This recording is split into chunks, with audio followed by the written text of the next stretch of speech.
Another day, another basketball stories na naman ang pagkukwentuhan natin. At ngayon nga ay pag-uusapan natin ang balitang ayaw nga na pong kunin ng Detroit Pistons si Kevin Durant at ang balitang bagong Big 5 na mabubuo ng Golden State Warriors.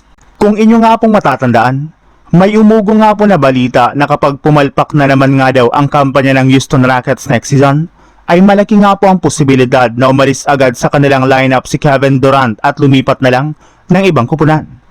At isa nga daw po sa mga teams na gusto nga po nitong sunod na paglaruan ay ang Detroit Pistons para makasama si Cade Cunningham na isa sa mga batang players na hinahangaan nito.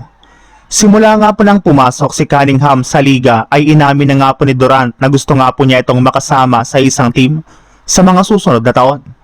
Pero agad rin naman nga pong tinapos ng Pistons ang ganitong klaseng ideya matapos ibulgar ng isang insider na walang balak ang front office ng Detroit na kunin si Kevin Durant sa isang trade ngayong offseason at maging sa mga susunod na season. Alam nga po nila kung gaano kalaki ang kasalukuyan nitong kontrata kaya kakailanganin talaga nilang magsakripisyo ng majority sa kanilang mga key players at draft pick para makuha ito. At ayaw na naman nga po nila yan na mangyari dahil sigurado nga po na masisira nito ang binuo nilang lineup at chemistry ng kanilang mga players. Sa ibang balita naman, halos lahat nga po ng lumabas na balita ngayon sa social media ay tinuturo ang Just W bilang bagong team ni LeBron kahit man hindi pa ito naglalabas ng kanyang official announcement. Napakalinaw na rin naman nga po ng Just W talaga ang pinakamalapit na sasalihan nito ngayong offseason matapos siyang subukang i-recruit ng Stephen Curry at Draymond Green. Maging si Draymond Green nga po ay napakalaki na rin naman ng conference na makukuha nila si LeBron sa free agency market.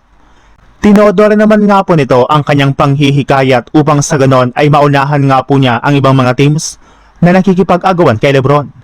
Sinabi rin naman nga po na Draymond Green na once nga po na official lang makuha ng Warriors si LeBron ay sigurado nga po na magiging isa na silang ganap na contender.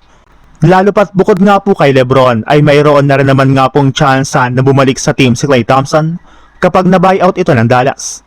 Once nga na po na maging successful ang Warriors sa kanilang mga plano ngayong offseason ay makakabuo sila ng bagong legit na Big 5 na kinabibilangan nila Stephen Curry, LeBron James, Klay Thompson, Draymond Green at si Jimmy Butler na siguradong magdudumina sa NBA.